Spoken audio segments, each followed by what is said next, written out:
Hey everyone, I'm Kandyce. I'm Latoya. And I'm Sher'l. And we are Sisters Unscripted. We are completely unscripted, where we talk about all the things, all the shit, whatever we want, from the eyes of Black sisters. Let's get into it.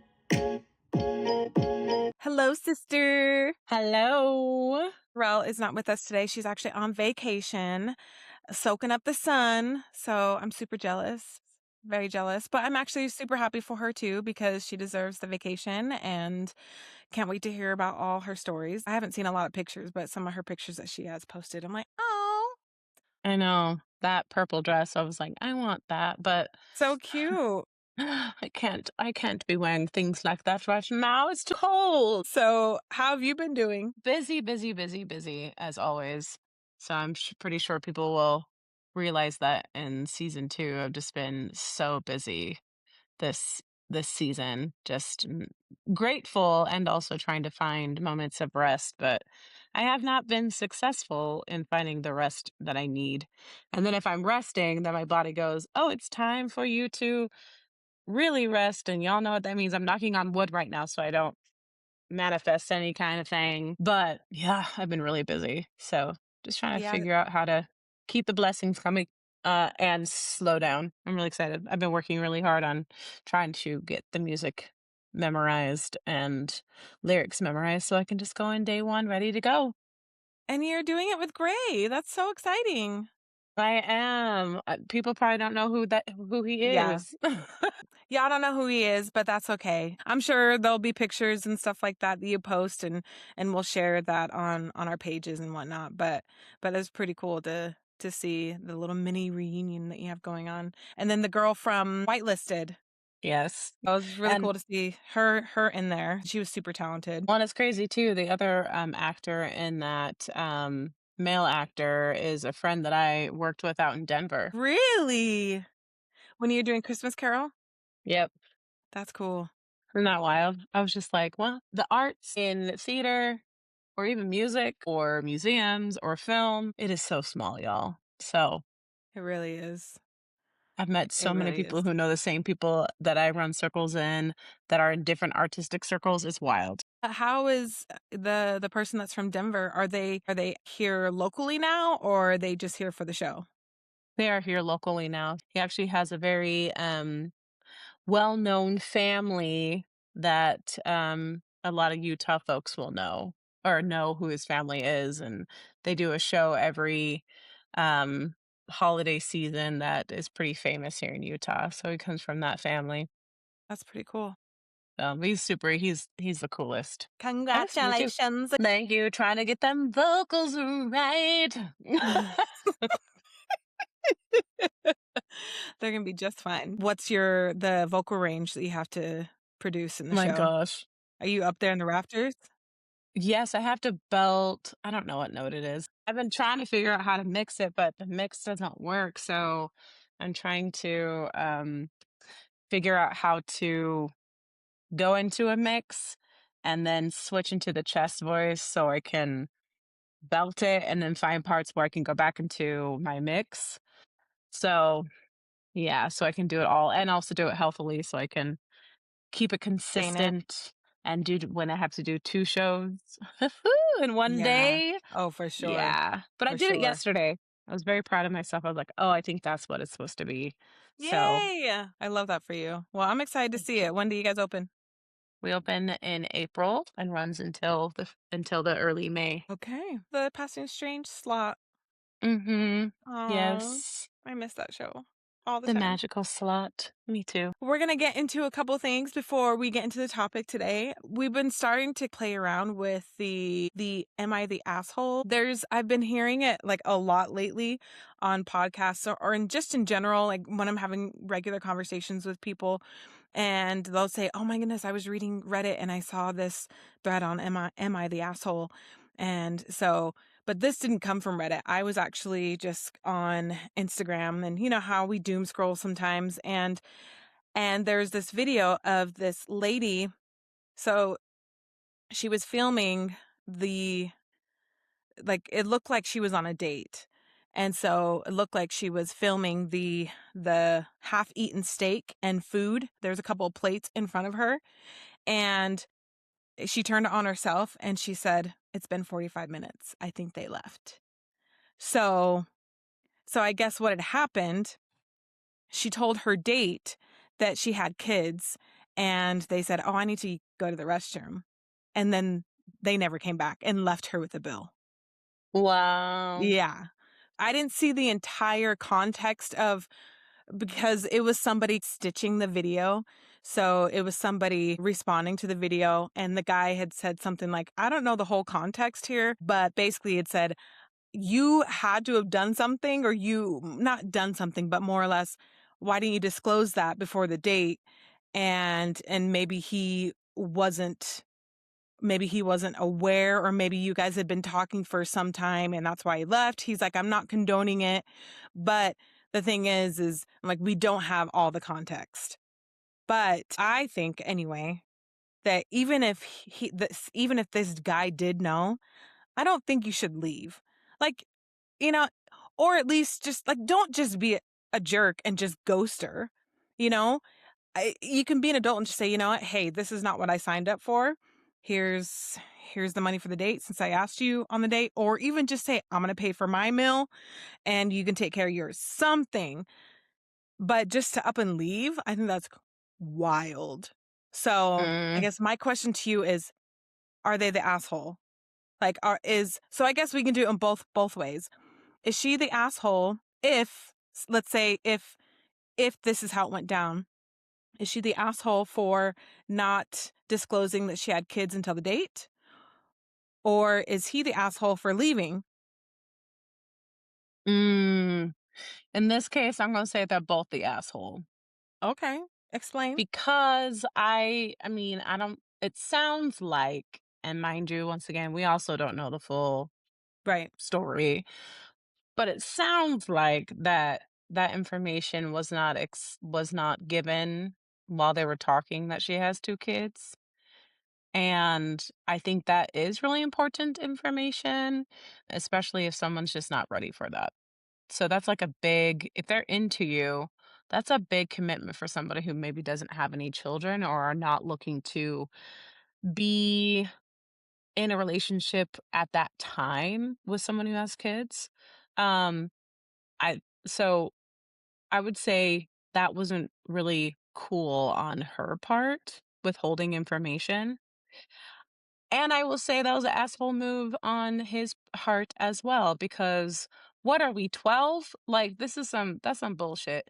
And leaving someone with a check, I just think that's classless and tasteless. I think you could be an adult about it, but I always say this, as adults, we are still children pretending to be adults because that's what we saw and we're told that we're supposed to be this way, but with bigger bills and bigger toys, and we don't got a lot of other people to depend on to financially support us.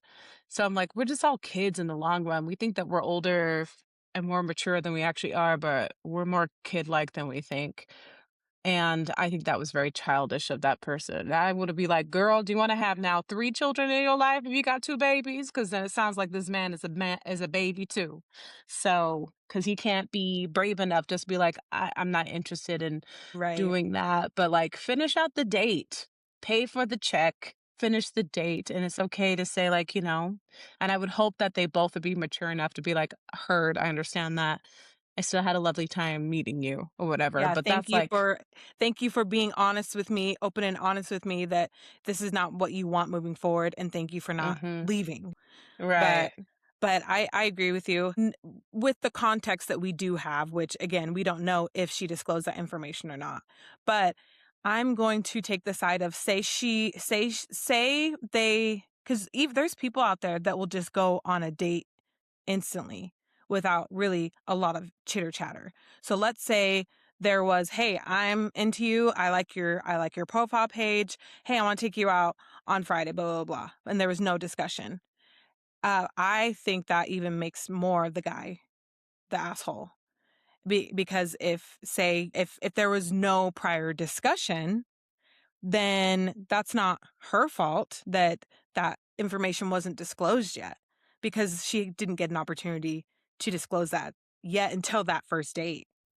Right. Well, that'd be So different. Yeah, for right, sure. right. But again, we don't know the full context, but I do think that either way, the guy shouldn't have left, or at least been an adult about it and said, "Hey, I'm just not into this. Thanks for the time. I had a good time for what it was. I'm paying for the meal, or I'm paying for half of it. Can you cover the rest of yours? Yada yada yada. Just Deuces." pay for the damn meal. I mean, I agree, especially if you ask them out, Exactly. but Like, yeah, I just thought that and was interesting. unless there's like a conversation between the two of them of being like, hey, like, I'll pay for my own, you pay for your own. It's totally cool. It's nice to meet Right. you, kind of thing. But like, yeah, if you ask someone out, like, unless there's a different conversation, then just finish the damn date. Agreed. You might actually meet someone really cool and you might become friends. So, and we all Agreed. need some more connection and friendships in this world, and Part. especially after 2020. So it's like, what's the harm? And I mean, finish the damn thing and then you're done. And if you don't like each other like that, or you're not ready for that kind of shit, then just say that and move on. And hurt feelings will be hurt feelings, but that's for someone to navigate. You put yourself out there, and I commend people who Exactly. do that in this world. It's Very hard out interesting here for for a pimp. trying to make the money for the rent. And he left a steak. He That left was a a steak, and mistake. it was right, a mistake. And it was funny because the first thing that the guy that was stitching the video basically said, "Now ain't no man leaving that much steak on a table," because it was literally like they took one bite. And then she was like, Serious. yeah, I got two babies. And he was like, I need to go to the bathroom. I'd be like, box this shit up or something. Not a full damn steak. It was a full on steak. Full on Unless you steak. had like a cheap ass place, then I'd be like, I guess it'd be fine if it was like, I don't know. But still, it's a steak. I mean, I I don't know. mean, I think her bill was over $75, and that was before tip. Dang. So the homegirl was left with all that. You The know what? ooh, I, I'd be like, box it up. I'm going to eat this not and not drink the my. half-eaten steak. I mean, I just cut off the part where he ate off of it, keep the other half. No, There's girl. no, there's no harm with that if he hasn't like touched it, right? Yeah, I ain't doing all that. Mm-mm. I know you and Will. Listen, I don't even drink after my kids. Okay, I never drink after my kids, even when they were little, little. I can't do it. I can't, and I don't drink after anybody. And there's people that are like, "Oh, just take a little sip." No, thanks. I'm good. Thank you. Thank you. Well, you No, can put your thank own you. straw in. No, thanks. I'm good. Your backwash is in there. Ew, don't say that. It just makes me feel Backwash. gross. Also, your nails are cute. Oh, thank you. I Thank wish I you. was a naily girl. I'm You not. could you could be. You Oh, I just tried. you just it takes some getting used to. There's just you have to, it's How not do you even get just nails. how How do you do get I your what? contacts out without scratching your eyeball? You And then use also, you use this part. I tried, but I still was scratching my eyeball. But then, like, also, like the ladies, and this is no disrespect to the folks who love them long ass nails, you know. Yes, I'm like, how? And I asked my friend this because she had the How do long you ass wipe your nails. ass? I said, girl, how do you not like poke, like put, like hurt your asshole? Like, what is going on with that? And she was like, I don't know, you just pump it up and you wipe. And I was like, yeah, but like all the nails are still like out there with the tissue paper. Explain it. Make it Yeah. make I sense. saw I'm some having a videos with crisis. Cynthia Erivo, and she was saying how she gets asked that question all the time with them nails. I mean, let's be real. We all curious, okay? Because that does not look like a pleasant experience. This is about as long as I go, and this is still kind of long for me. It's So, as cute long as I though. can type and I can still get my contacts in and out, but I also don't wear contacts that often. True. Oh, it's usually my glasses. She like wipes her ass and she's like, oh, oh, and she hurt her ass. See, just make sure you wash in between them nails, okay? Also, that, like, I have so many questions, but I don't know if I really want to know. Moving on. Speaking of cleanliness, let's move on to this next thing that I saw online. I don't know if you've seen this, but this is viral right now. But did you see the lady that admitted, or so I guess she had said, one of my flight attendant friends told me that if you ever run out of clean underwear, you use the Keurig coffee maker inside the hotel to clean your drawers. Girl, that face, that face. What? What?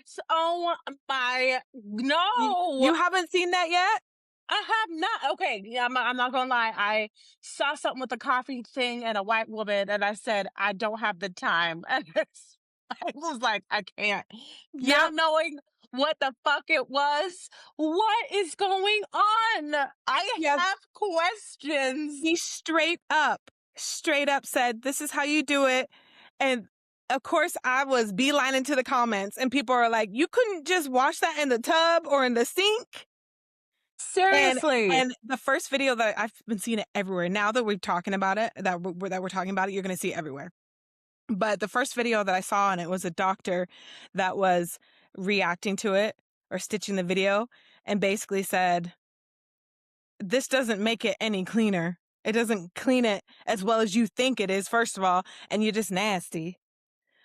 Why would you do that? People drink from that stuff. And get this, it's gone so viral that people have realized that they've stayed at that same hotel as that woman and are asking for refunds, straight refunds, and to the point where the hotel had to replace every single Keurig in that hotel. And now they're suing her for $1 million. Oh. Oh my, see y'all. Lessons needs to be learned. Not everything needs to be recorded, but thank the Part. Lord that she did because people I can't even fathom that. I'm like, that is just what are you thinking? And that $1 million suing you because they got the evidence is on it's gone it's all over the place. Listen, I And you went know she ain't got that money? well, I don't know because listen, and I say this only because I did a little bit of Instagram stalking and found her because they have her name plastered everywhere. Found her. She's Dang. got, I think, 391,000 followers, and so she's already an influencer of some type. So she has a following, and per the videos, I was looking some of her videos, and I mean, this doesn't necessarily mean she has money, but it looks from appearance from the videos, it looks like she has enough money to have the house that she does because she has the Nice. aesthetic is really, really nice. So there's a possibility that she does have money. But what's even worse, because went on her page and she basically she posted a video today basically saying she didn't necessarily address it head on, but she said, I've been reading these comments and y'all just making me laugh. Yeah, and basically now she's backpedaling, saying it was more me doing that, more or less telling you guys this is what not to do. Honey, you Girl. literally told us this is what you do.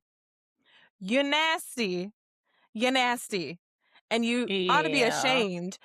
People drink out of those things. I mean, I don't. I have such a weird phobia about so many germs and stuff, especially in hotels and things and just in public places, but that has confirmed a lot of my worst fears when it comes to that stuff anyway.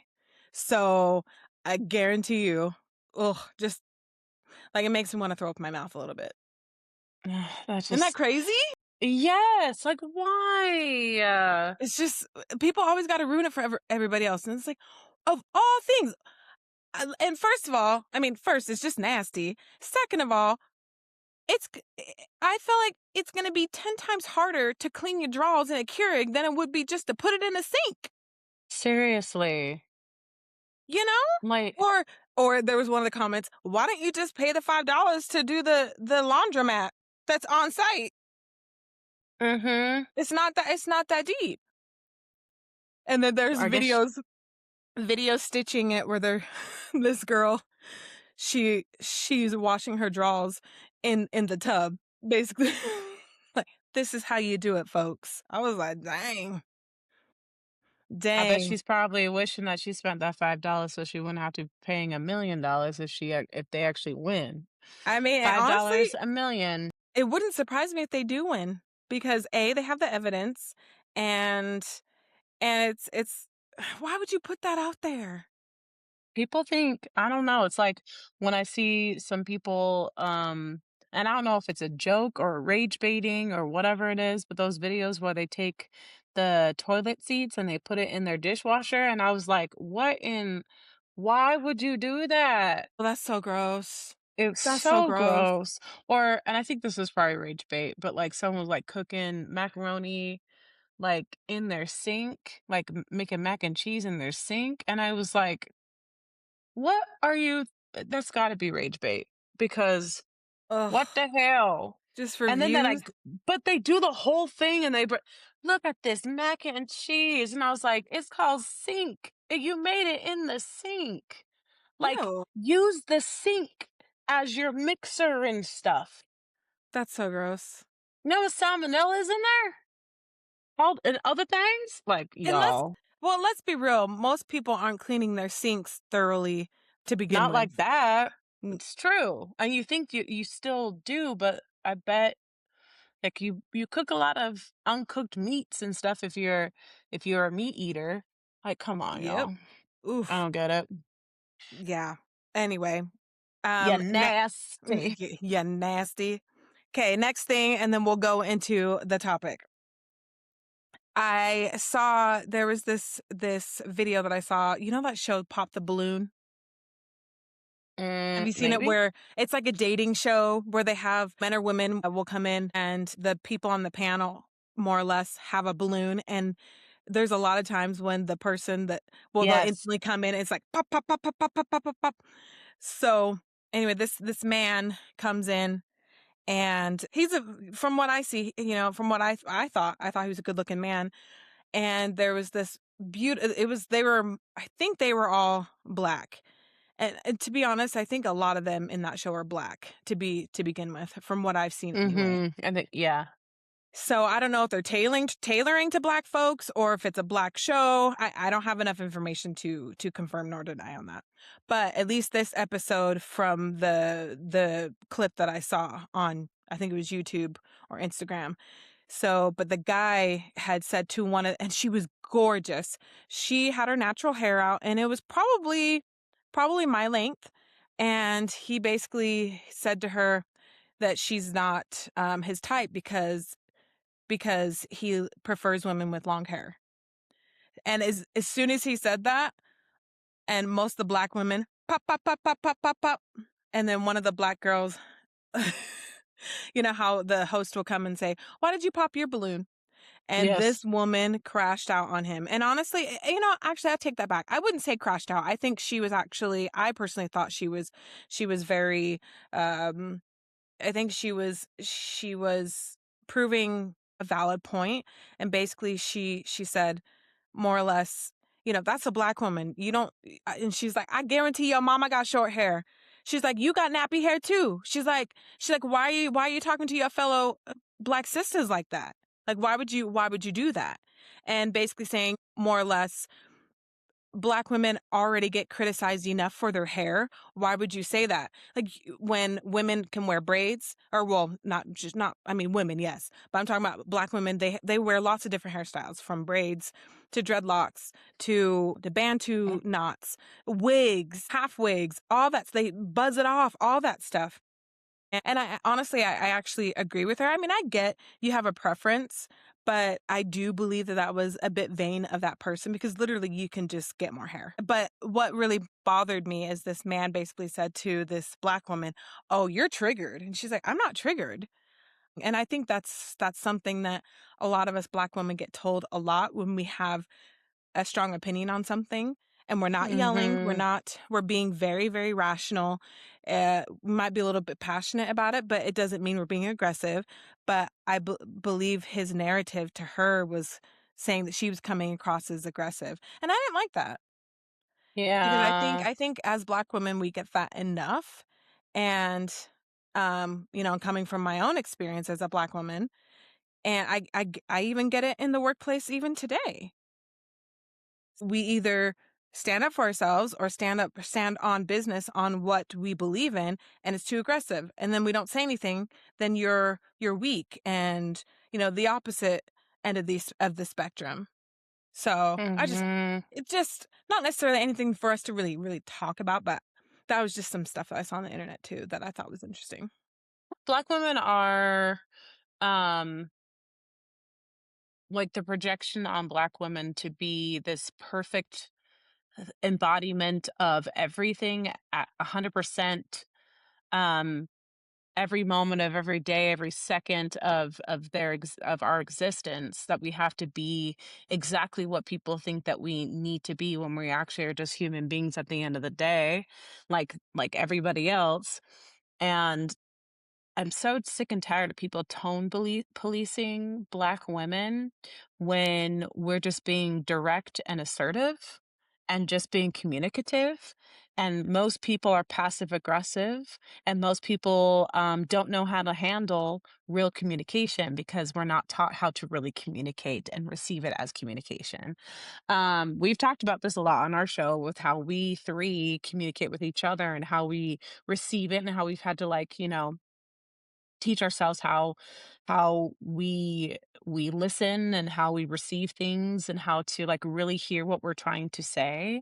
But like the world still continues to do that in relationships and workspaces and just like everyday occurrences of just even ordering a drink and just being like, oh, actually I prefer this. Oh, whoa, whoa, whoa, you don't need to be like that. It's like, I just Well, literally what's was wrong with just, you? yeah, like, did you wake up on the wrong side? No, I'm actually in a good mood. I just said, like, I prefer no sugar with that. Thank you. Like, what are you? Or giving feedback and someone receives it as like criticism. And I'm like, no, I'm just giving you asked for the feedback. Right. I'm Or giving you when you feedback. or when you ask questions and they think that you are basically coming stepping up to them like, "You don't know what you're doing." No, I'm asking a question for clarification. Yes. Yes, bitch. Like, I'm so sick and tired of stuff like that. It drives me up the wall. And for that guy to, and it happens within the Black community all the time with Black men.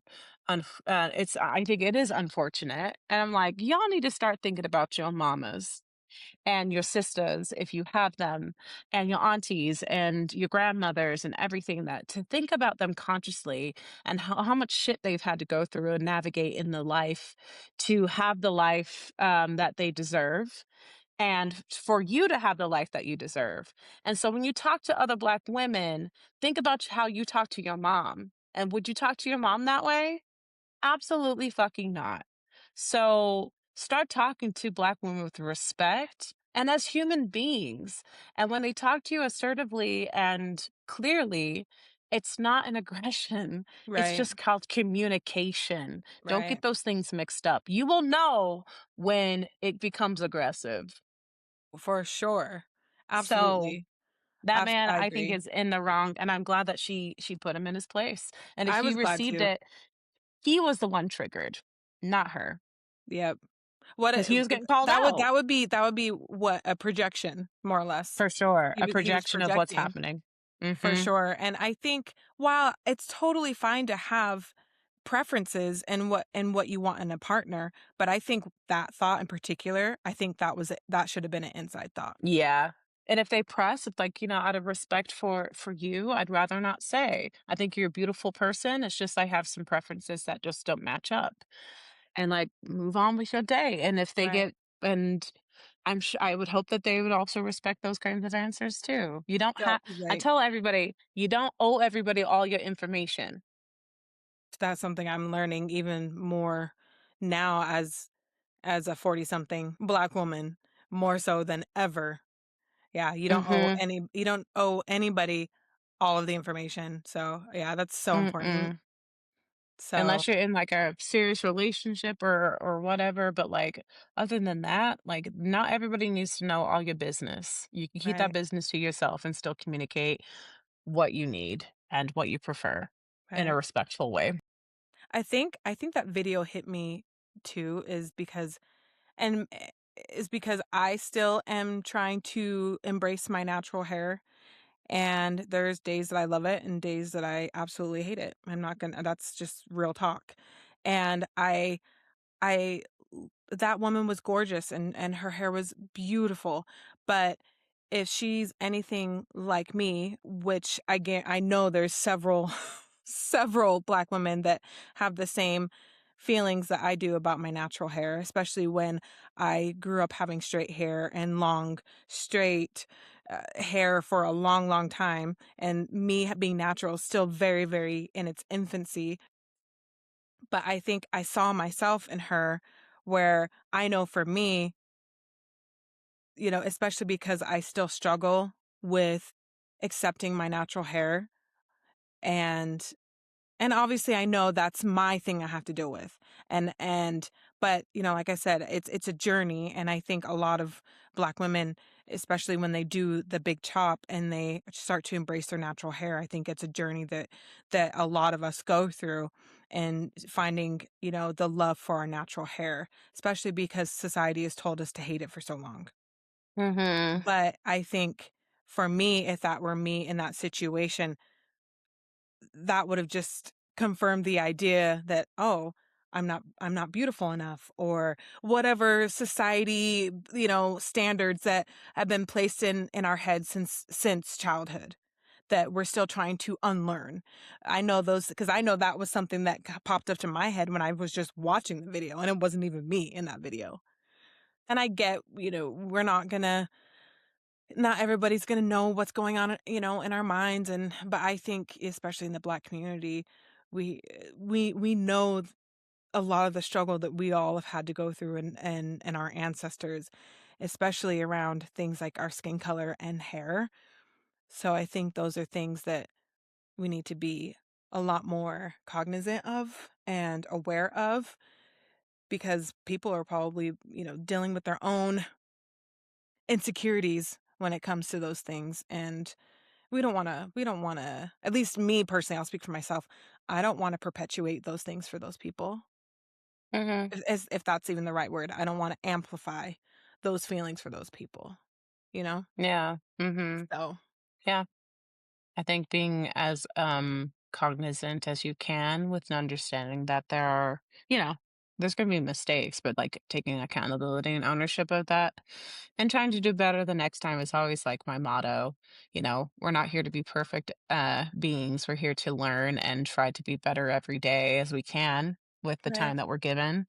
And the thing is, this country, as I also like to say, like, if it's not us, then who? And if we can't like support each other and recognize those systemic oppressive behaviors that were perpetrated from white supremacy, then who else is going to do it? We gotta be there for each other and hold up each other. And also, like, I'm like, damn, it's Black History Month, like, bruh. Okay, I don't know when the time was, but like if right. it was Black History But Month, I I'd be sure like, saw it this month. I saw it this month, and you know what? I'd be like, your ancestors better get your ass, okay? Get it together. But if, without us, then who? And I think, Right. I you know, agree. we could be better. We could always do better um together, and we're always better together. So, Agreed. Well, let's get into our topic. I know we kind of took a little bit of time on there, but I thought those are some interesting things to kind of bring into the conversation. And but let's get into it. well, I think that actually, like the whole thing about journey and personal growth and everything actually goes with the topic today. I was just Woohoo! really, I know, right? I was like, oh, shoot, come on, segue, come on into the next section. I wanted to discuss today personal growth and how that has influenced our personal relationships, our relationships with each other. Um, and like, kind of talk about our fears and insecurities, how we overcame them in our lives, and how they might have impacted our relationships. And then what do we hope that we gained from overcoming those insecurities and fears, or are we still working on them with some hope of having better understandings of ourselves? Okay. That's So that definitely is a good segue into it, what we I were just talking know. about. This is unscripted. That was not Come planned, by the way, on. folks. It was not. It was not.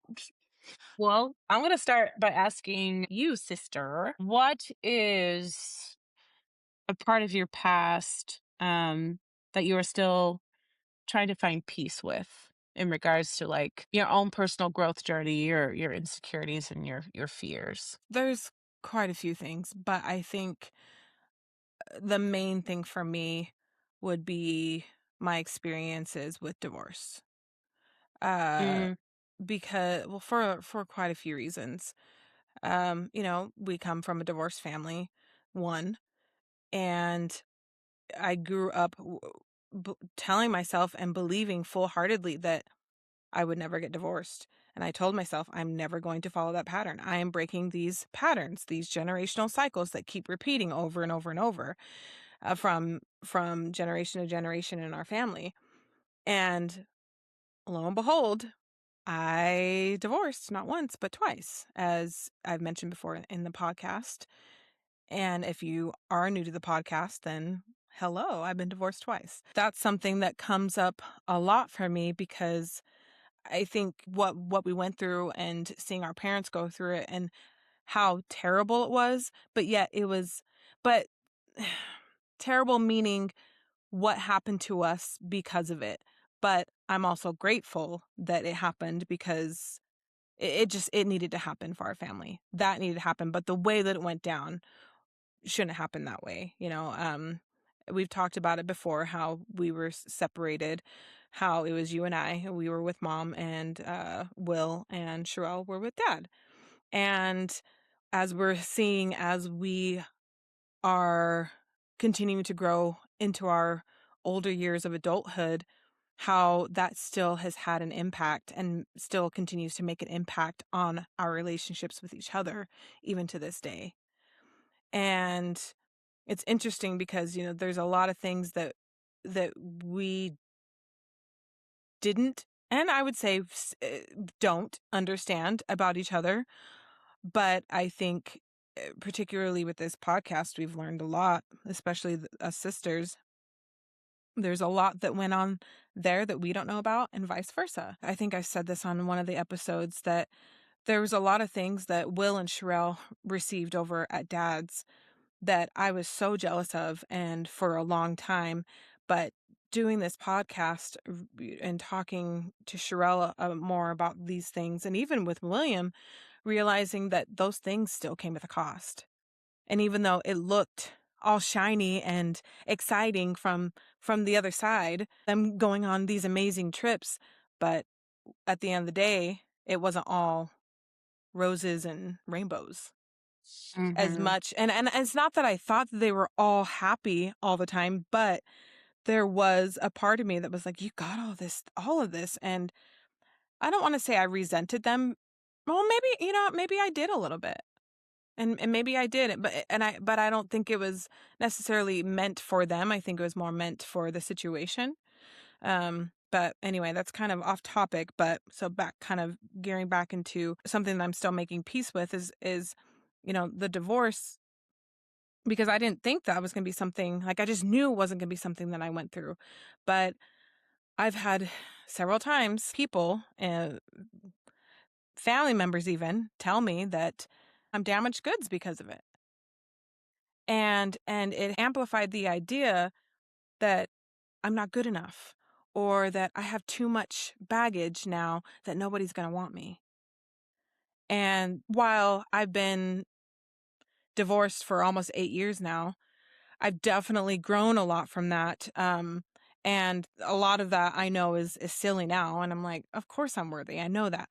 But there are still a lot of days where I will get sad, or I'll have a trigger or something, and it brings back those same fears of like, or it could be is something as simple as me watching a reel on Instagram, and it's saying, "Oh, I will never date a single mom with kids."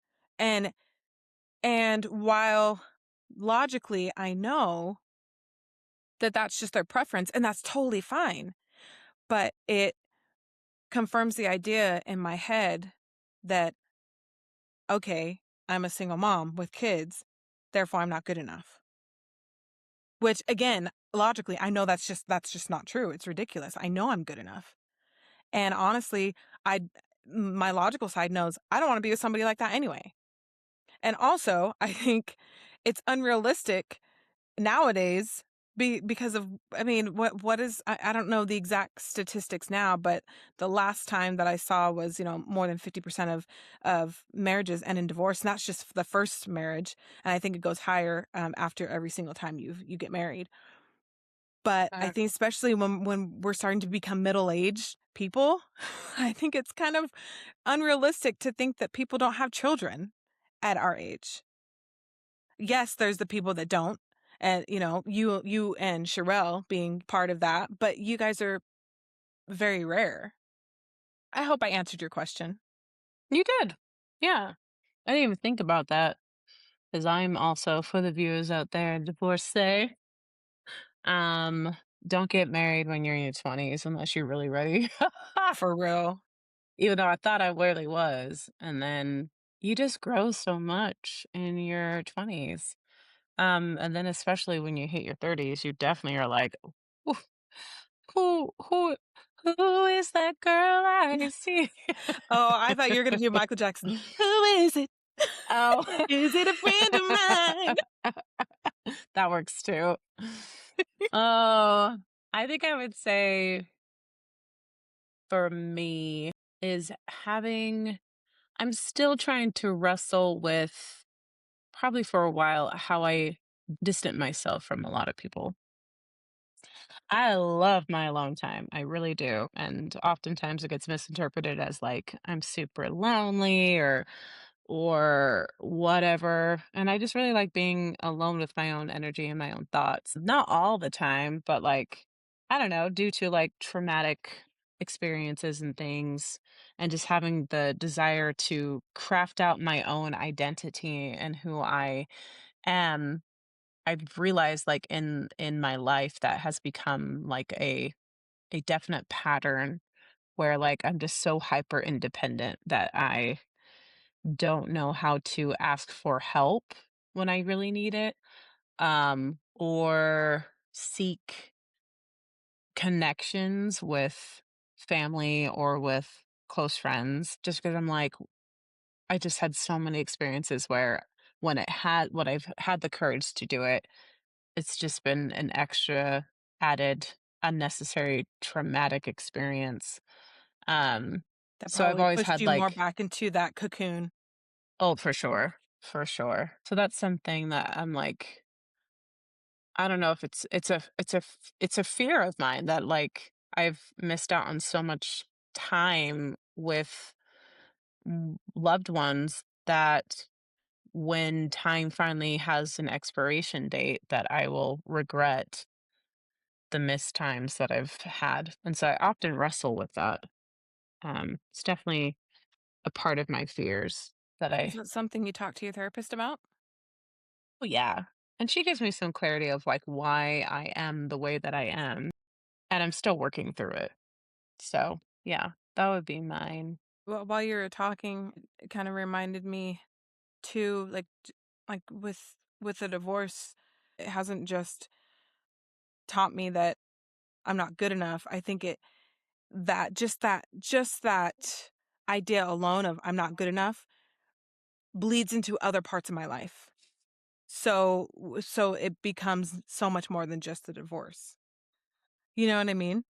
Mhm. Like when you were saying that, it kind of kind of triggered that thought. Well, it's interesting you said that because I was curious of, like, how do you start to see that in your different relationships and connections and stuff with other people, romantic partners, siblings, and stuff? Like, how has that your divorce experiences impacted those other connections? I'll talk about like our relationship with us three sisters. When we have, say, disagreements, and we've talked about this before, and I'll be open and honest about it.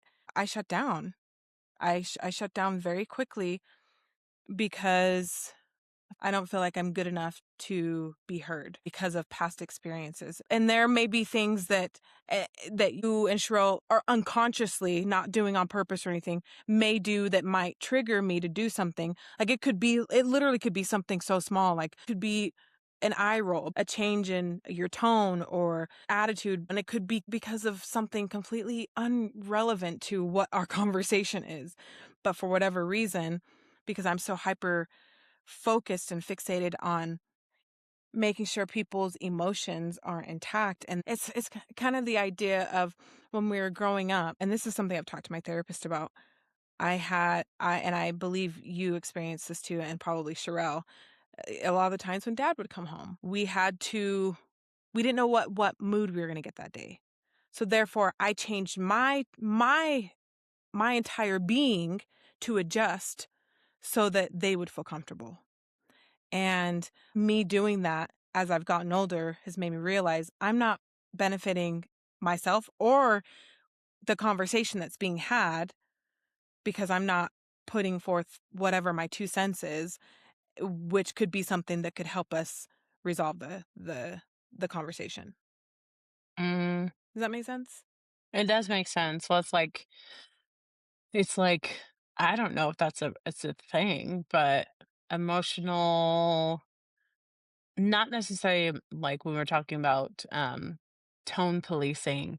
It's like playing a detective of like emotions, and like all I hear right now is dun dun dun dun dun dun, and one of those like screens pop up with like, okay, they just walked to the door. They're breathing heavy. Check. They put down their briefcase really heavy. Check. I think. Oh no! Alert! Alert! Alert! They're angry. They're Yep. angry. They're angry.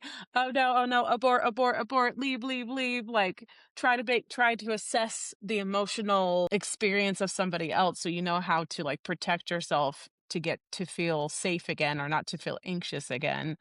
um that's what I was like, those are the images that I saw, which makes complete sense. Like when you talk about that experience of dad coming home, I do remember that very vividly of being like, okay, well, hopefully you had a good day at work today, because that means like if you had a good day at work, then it's going to be peaceful in the We house. were clear. Yes, and we're going to have like probably pizza, like a good meal, and laugh. We'll probably watch a movie and have candy. Yeah, yeah, yeah. If it was a bad day, then it was like looking for whatever he could to let out that anger, and it Yep. was hell. As Michael Yep. Jackson says when he talks about going on tour, "We've went through hell." I can see him right now. I can see Michael in that video right now. I don't know why Oh, my brain goes to those kinds of connections, but because you're an artist. oh. You're creative. But yeah, No, that's it so true. makes That's so sense. true. And it's not just in my personal relationships. It's at work too.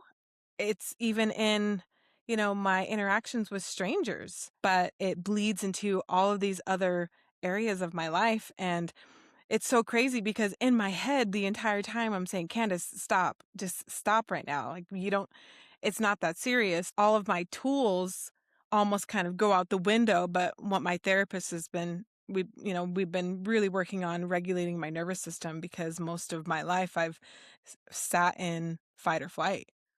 And so as they call, I'm always feeling like the bear's coming to get me. Mm, mhm. And I notice it a lot, and even when I'm at work when there's nothing going on, no stress or anything, I notice my heartbeat is constantly like going faster than normal. Like it's like I'm waiting for the next shoe to drop. And that's just not it's just not a healthy way to live. That definitely bleeds over into a lot of other things. I'm trying to even think of like what the example I used, how it bleeds into everything. I mean, I guess it kind of already answered it, kind of. Because I mean, it bleeds into just me continuing to take care of myself when I just need maybe um, or how I isolate myself. I feel like I really do navigate social anxiety because of it. So, like, being in social settings, even though, like, one-on-ones I'm pretty good on, or smaller groups I'm pretty good in, or if I'm super familiar with people, then I can loosen up and kinda be more, like, just like I am right now. When it comes to people I don't know or new settings or something like that, I've just become I'd rather go and be in a corner by myself having a drink and watching people versus to talk to them because I feel like a sense of like I have to open up myself and share more, and I don't know how I'll be received. Because like I said, like, I receive myself very well. I have a good time, you know? Like, I danced for, like, a good hour before I went to work today because I needed to release some sadness, Well, I was and gonna say your wiggles. my wiggles. Um, that's funny.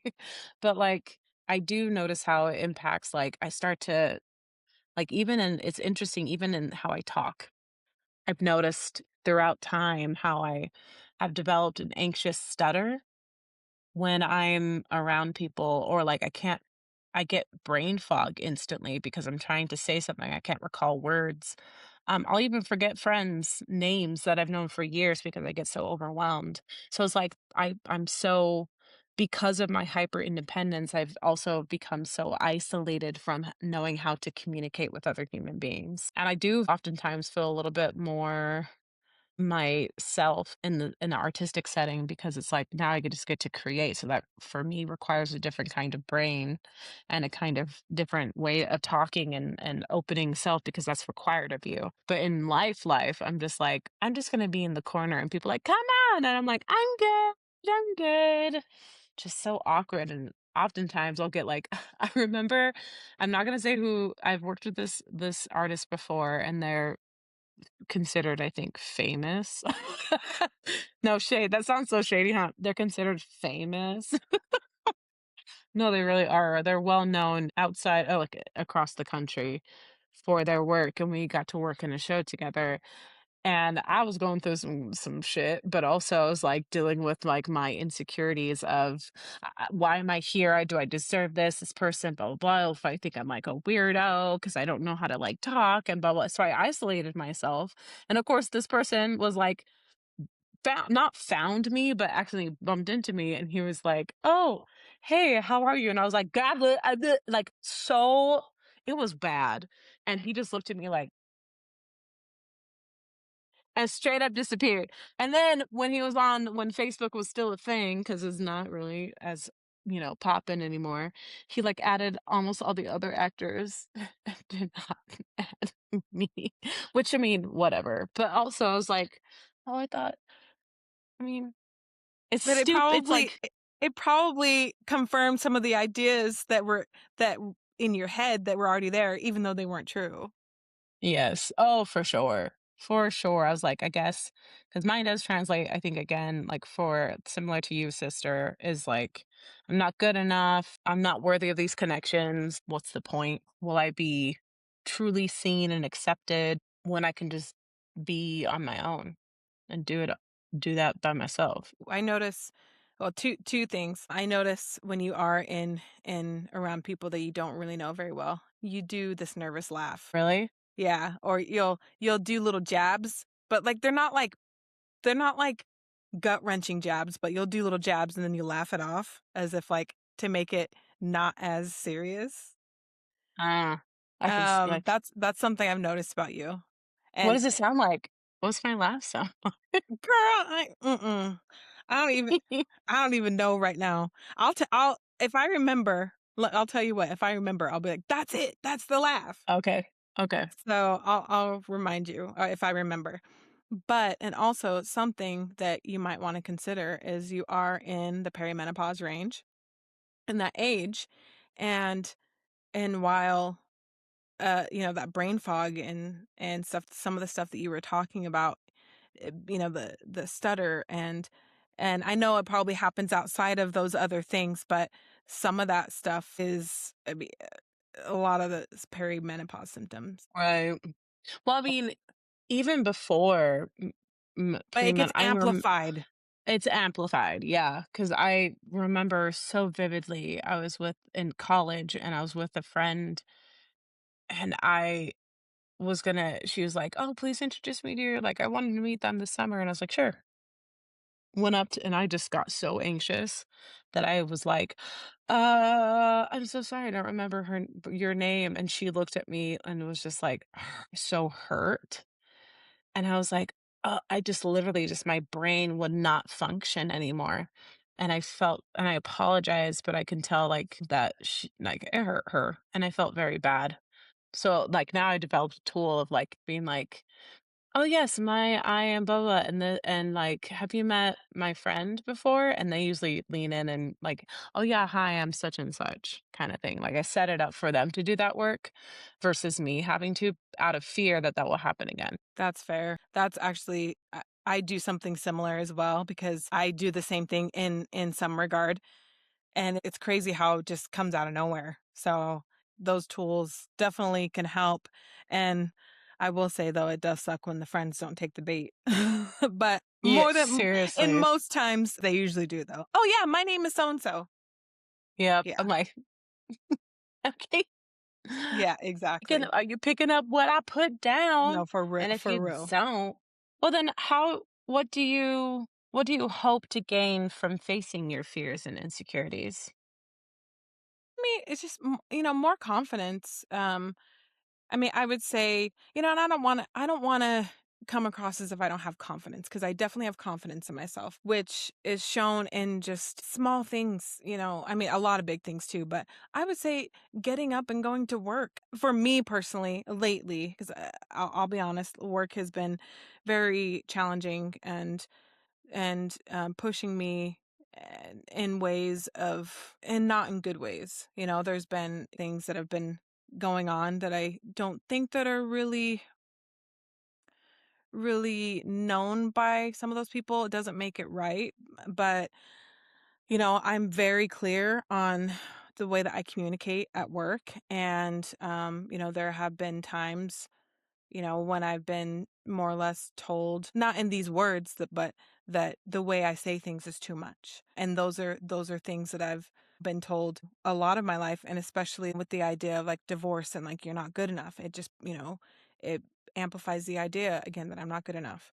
Um, when I've been very clear, I'm like, I'm being very straightforward and direct. That's the way that I communicate Mhm. in a work setting because I don't want any sort of emotion to get mixed up in it, and you will never question if I'm being emotional or not. Especially, and Mhm. I've had to learn that because of for a lot of reasons, A, being a Black woman in America, but, Mhm. a lot of the work settings, and in particular being in Utah with predominantly white people and working in yeah, anyway, that. But I'm gonna still wanna make a quick comment. okay. That's also called tone policing. Yeah, no, for sure. So No, I'm like, if you we already talked about this earlier with the Black woman saying what she needed to say to that brother, and also I'm like in the workplace, like people need to be trained about emotions and like keeping that shit at the door. Like, yeah. come on, y'all. You shouldn't like being in spaces where where you run by emotions is just not fair, and it doesn't get anything done. And also tone policing black people, and then also like people of color if you are a white counterpart, like come on now, you know better. Just wanted to say that. I think too, kind of to add on to your point, I think it makes it even worse when those people are doing those said things. Say, for example, say I'm being direct, and when I'm discussing things with managers or employees, it's very much very direct. Someone will ask me something, hey, how do I do this? And I don't like to just give people the answers. I like to help them understand how to do it so they know how to do it next time. Right, So, that makes and sense. I've always been that type of person because there's so much more that I personally, and I'm not just talking about in my job now, but just in general, in any work setting, there's so much more I can get done if I can teach somebody how to do something. And I'm very clear, like I give notes, I'll have SOPs, and I'm very much like I'll do screenshots and everything. So it's literally like it gives you straightforward, like, you can't mess up. I'll even highlight things so they know exactly where to go on a page. So I'll say, per our conversation, please see attached, or, but that has sometimes been told to me that I come across as if I don't want to help people. And I'm like, are you kidding? Or that you're condescending. How is that condescending? You would know if it's condescending. No, for You what? real. You don't know how to follow instructions? That That's part. condescending. That part. Giving somebody being able like it's I don't know where I heard this metaphor. I think I heard it yesterday. You don't go out there and if someone is hungry and they're like, "Hey, I want to eat some fish." You don't just go, "Oh, okay, let me go and catch that for you." You teach the motherfucker how to fish, and you show them the instructions on how get the worm, put it on the hook. This is what you do. This is how you throw it. This is I've only fished once in my life, but like, you know what I mean? You can do all the work, but that's not gonna service the other person who might need to know how to do that because you might not be there all the time.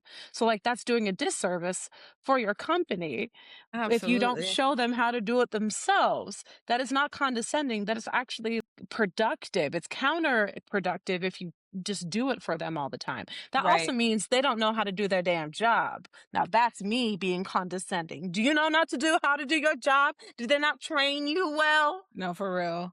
So, and So for real. And I've always been like that, where I will try to teach as much as I can, and so that they can do it themselves. And I the will say that, procedure, right. And there are times I get frustrated, and I will say, please see attached email regarding the conversation that we discussed in the past, with the instructions of, blah blah blah. I do that too Right. in my And workplace. like, I don't understand it, but I've also been told before, that they don't say it like this, but it's more like, it's almost when you question people, they think that you are not coming for their job. It's almost like you're questioning their ability. And I've never done that. I've never tried to do that. I always tell everybody when I do something, it could be in theater, it could be in the workplace. Anytime I do something, I try to tell people, hey, this is the way my mind works. I'm Mhm. very clear. I have to be very clear on my instruction. If I don't understand, if there's any sort of gray area, I'm going to question it, and it has nothing to do with you. It's just I'm trying to understand so that I can make the best decision and do my job correctly, so that I don't have to come back to you 80 times because I did it wrong. No, Right, I'm exactly. questioning you because something came up where, "Oh, well, I learned this 2 weeks ago, but now this same situation is contradicting what I learned 2 weeks ago. So now I'm questioning what I learned 2 weeks ago, so now I'm asking you for clarity." That's not me Mhm. trying to size you up in your job. That's me trying to understand. At that point, me as a manager would be like, hey, I can understand why that would be confusing. But this is one of those weird situations where it's an exception where you would do this and instead of this situation because A, B, and C happened. Easy, Right. you know? Right. So, but all of that to say, I think it's the confidence part for me that I would wanna bring more into it, which again, like I was saying before, it's not that I don't have confidence. I do have, it's like I was saying earlier, I think it takes confidence to get up out of bed to go to work sometimes, because trust me, there's times I just wanna just be like this all day at work and just not say anything. But I still show up even though I don't want to. And I think that takes a level of confidence. And I'm It not just talking does. about work, I'm talking about just life in general. It could be me getting up in the day to make sure that my kids are okay. Obviously, I gotta take care of my kids, but still, like, I have my own personal battles that I'm dealing with, but at the end of the day, I still have responsibilities, and there's still a level of something in my head that tells me, "Nope, we gotta do this. You can do this. You can do this." Even though everything else against me in the world right now is saying, "No, you're not good enough. You can't do this. You stay in that bed today. Stay in that bed today because you're not good enough to get up." No, I'm like, that's what helped me survive like 2016. I mean, I think that's a huge statement of getting out of bed takes so much confidence and so much courage and bravery every day to choose to live. to choose to go and take a shower, brush your teeth, and get in your car and go do what you need to do. It takes so much energy when you don't want to do it, but you do it anyway. And pick yourself up and show up for yourself so you can understand that despite this moment that you're experiencing, this narrative that keeps running yourself that you're not good enough, that you despite it every single time by choosing yourself and choosing that no, I really am. And it's not just convincing your brain with words, you're showing yourself through action, which is a huge thing. And I can Absolutely. relate to that. I think it's like I often will put myself in situations that challenge my fears and insecurities. I mean, God, that's how I've got here as an actor and an artist is challenging myself and staying curious and asking myself the true questions like, is this true? Is this real? Is this really how I'm feeling? Or is this just like the the demons in the back of the head trying to tell me something other than the truth? And so putting yourself in those situations that show yourself through action that you are enough and beyond enough, or that you aren't really alone in the world, is the reason why you're able to even have the conversation about it in the first place, I Right. think. Right. So I think it's a win. It's a win whenever we decide to pick ourselves despite our insecurities and our fears. So And I trust me, think those that's beautiful. trust me, those the outside world will amplify them insecurities so quick to make you wanna go back in that bed and make you regret getting up out of that bed, but you Mhm. most But days you're shoot, like, "I'm still going. Let's go. Let's go." seriously, it's too bad that we can't have, like, I mean, thank goodness we don't have it, but sometimes I'm like, I wish that we all had, like, a screen that showed, "Today, my insecurities that I'm working with today is boop, boop, boop, boop, boop," and we're like, "Okay, so everything you're gonna be saying to me is really just about this for yourself. Okay, cool. I'm clear. I'm good. I'm gonna try to be cognizant of that, and my insecurity of the day is this, boop, boop, boop. I couldn't fit in that dress today. I'm feeling extra, like, not in my body, and I need people to, like, get out my way." Just smile and nod and move on. Yep. Thank you. Don't And talk to me yes, I today. I don't wanna right. hear your stories. I don't wanna talk to Right. you. I just wanna put my headphones in and do my job. Thank you. Yes, and hand me that piece of cake. Thank you. Thank you. Might maybe have me too. Yep, I don't want fruit. I don't want that cheese. I think that was a really good conversation. I think once again we all deal with our insecurities and fears and how a significant experience, how that can affect us and impact certain ways that we show up in the world, in our relationships and with our loved ones, even like just with ourselves on a day-to-day basis. And so I think like what Candace said really resonated with me of just getting out of bed every day takes a whole lot of confidence. And I always say courage because really it's a practice. And the more we practice it, the easier it'll get every single day. Even on those hard damn days when you do it, you're able to do it even more every single day. So it's like, I hope people are applauding themselves, especially during times like this, that we are still showing up for in our lives and deciding to live despite the shit that we have to deal with every day. Amen to that.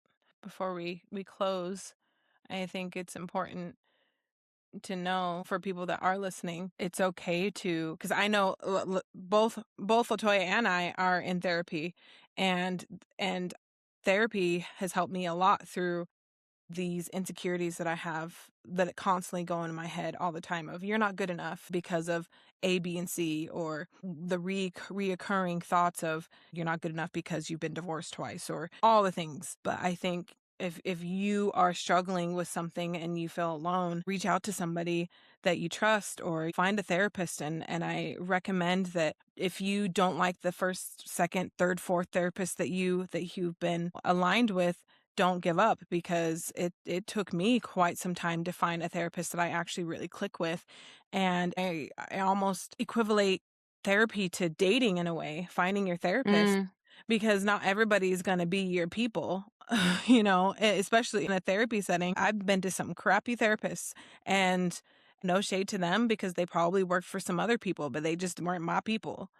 mhm. So But I think it's important to realize that and to understand that Latoya and I are also doing the work, and doing the work is what's going to propel you forward. Even if you just get out of bed for a second and you're like, "You know what? I'm thankful that I woke up today," and then you lay back down. I'm really starting to learn as I get older, and I still can be a lot better, but really the things that I'm grateful for don't have to be these grandiose things. It literally can just be getting out of bed, or you know what? I got gas last night instead of getting it this morning. And the amount of times that I was like, no, I'll be fine. And I've learned that lesson. I was like, nope. Anytime I am even questioning the gas, it's like, nope, you're doing it before you get home. We're not doing that, but it's those little things. It could be that, you called your mom today, or, it could be you wrote in your journal. I encourage anybody that's listening or watching. It's easy to give up on yourself, but don't, and just continue to find those small wins to keep pushing you forward in a good direction. Amen. I would agree. That's so interesting. There's a lyric that as I'm studying for this new play, and that came to me when I was listening to you. And one of the lines is losing's easy, winning's hard. That's Because it so takes real. it does take a lot of work and patience to work through your traumas and find a path towards healing or knowing how to navigate those traumas a little bit more easier as you experience them. And I would agree with everything that you said about therapists. Like, how many therapists have I had in my life? My goodness. And taking some time. And it is like my therapist literally said what you said, was that it's like dating. You find one, you go to some and it doesn't work out, and you find until you find the one that really is your person. And then also, like, the other thing is, it's okay to also outgrow your therapist and find someone else that works for where you've grown to take you to the next level that you're looking to grow into. So, but it's like therapy has always, especially when I found a good therapist, it's just made me better and better understand myself and my interpersonal relationships and how I show up in them and the dynamics and all that stuff. So it's made me even more confident in knowing how I can navigate the world. So I say I get that it's scary. And once when you start doing it, it's going to be like a really beautiful, life changing thing for you. Just know it does take time, but it's worth it. Amen. And with that, should we talk about our joy of the week? Yeah, yeah. What's yours? My joy of the week is I stood up for myself, even though it was in a really uncomfortable setting, even though it was really hard. And despite being kind of told these negative things over and over and over, I didn't let those people push me to a point where I gave up on my thought, because what I was saying was real, was very real to me, and I could have easily just been like, well, they clearly aren't hearing me. And you know what? Really, at the end of the day, they probably still didn't hear me, but I still didn't. But I also wasn't going to give up on what I believed and what was real for me and true for me. So that's my joy. That's huge. Okay, sister. Thank you. Yeah, that's that's incredible. That sounds like even more so like a joyful breakthrough. It's hard though, because my whole nervous system gets into its cycle of like, okay, nope, we're gonna shut down. We're gonna shut down. It's just they're not, Mhm. and I'm like, no, no. I think with that comes the idea of you're being aggressive, you're being too passionate, you're being too much, and like, no, I'm literally just telling you what it is. Exactly. It's not anything that you're putting on. There's no labels on it. It's just what it is. So. And as I like to say, that sounds like a you problem, not a me thing. So I think Now, if that I could say that, I totally would in that situation. now they definitely would be like, receive that as I'm like, oh my gosh, that was so. And How I'd be like, dare no, you? I'm just being just very direct and transparent. Ooh. um, but What you about tell like passive aggressive stuff. So that?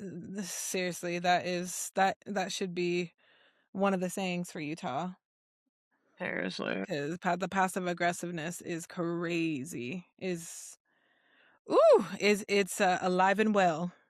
It's a whole topic. We should do a what was your passive aggressive experience this week? No, for real. What is your joy? My joy of the week is I finally returned to my Pilates class and it kicked my Yay! butt, but I'm still did pretty well. I was Good very job. happy about that. So I'll say that I got out of bed early and went to class, and I'm glad I did. So, And now you get to relax after this and just chill the rest of the night. Well, whatever that looks like to you, but I'm sure you're going to be studying that script. So, knowing you you. know, I'm actually reading another screenplay that I have to do a reading for tomorrow. Thank you guys for joining us for another episode of Sisters Unscripted. Sherelle, we missed Oh, you, but we y- we we know you're not missing us that much because you enjoying that sun and not this rain and this nasty, disgusting inversion. We hope you guys enjoyed the episode. We would really appreciate it if you guys would go over and give us a 5-star review so that we can continue building our audience. Share it with one friend. Also, you can follow us on the socials with our handle being at Sisters Unscripted.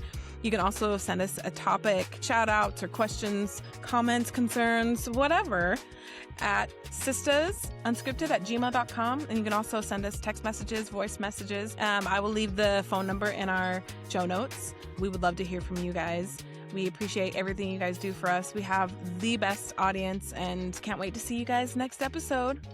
And sisters, out. Bye.